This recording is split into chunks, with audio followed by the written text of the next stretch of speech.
ඔන්න ඉතින් අවුරුද්දට චිකන් නරන්න යන්නේ. මේක දාලා යාළුවේ ටිකක් බැරෙන් දැරලා මේ තමයි අනිත් අපි දාන්නේ ටික දාලා එකතු කර ගන්න ඕනේ. ඒ යාළුවේ පොඩ්ඩක් කලවම් කර ගන්න ඕනේ. ඔන්න ඔය විදිහට ටික කොට කලවම් කර ගන්න. වින්දරත් පොඩ්ඩක් දාගන්න මේ විදිහට මේ පේනවනේ. ඔන්න. මේක ඉතින් මේ වගේ දරන ලිපකම හදන්න ඕනේ. ටික හදුවොත් තමයි ඉතින් නියම රසය ගන්න පුළුවන්. දැන් පේනවනේ යාළුවේ හොඳට වතුර ගතිය පොඩ්ඩක් දැන් වෙන වෙලා වගේ ඇවිල්ලා තියෙනකොට අපි දා ගන්නවා මස්තික්. මෙන්න මේ විදිහට අර ඔක්කොම අත ගාපු මස්තික මේකට දා ගන්න ඕනේ යාළුවේ. උඹලා දාගෙන හොඳට මේව කලවම් කරගනින්නලා. පොඩ්ඩක් වතුර නොදා මේක මෙහෙම පොඩ්ඩක් තියන්න ඕනේ ඉතින්. එතකොට තමයි මේක හොඳට මේ රත් වෙලා ඒකෙම වතුරෙන් මේ වෙලා ඉවරලා වතුර එහෙම උනාගෙන ඉන්නේ. ඔය ගානට වතුර උනන්න ඕනේ. හොඳට වතුර උනාගෙන එනකොට කලවමක් දාගන්න. දැන් ඉතින් මෙන්න මේ ගානට එනකොට වතුර ටිකක් අපි දාගන්නවා. ඔන්න ඕම.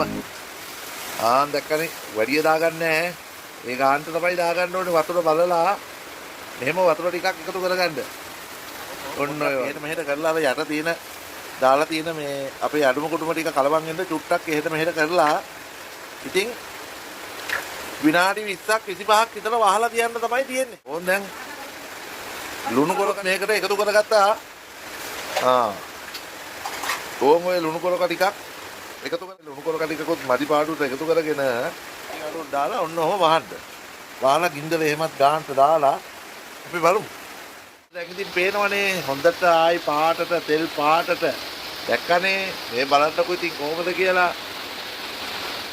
ඉතින් දැන් මේක හොඳට තැම්බිලා තෙල් පෑදිලා පේනවනේ කොහොමද තියෙන්නේ කියලා. දැන් ඉතින් අපි ලිපෙන් බාගමු. ඔන්න ඔහොම පොඩක් කොල්ලලා කරලා ලිපෙන් බා ගන්න ඕනේ. ඔන්න පේනවනේ දැන් තියෙන විදිය. ඉතින් ඕගොල්ලොත් හදලා බලන්න. පුදුම රසක් තියෙන්නේ මේකේ. ඕගොල්ලොත් try කරන්න. එහෙනම් අපි subscribe කරලා නැති අය subscribe කරලා like එකක් දාලා bell icon එකත් ඔබලම යන්න. ගිහින් එන්නම්.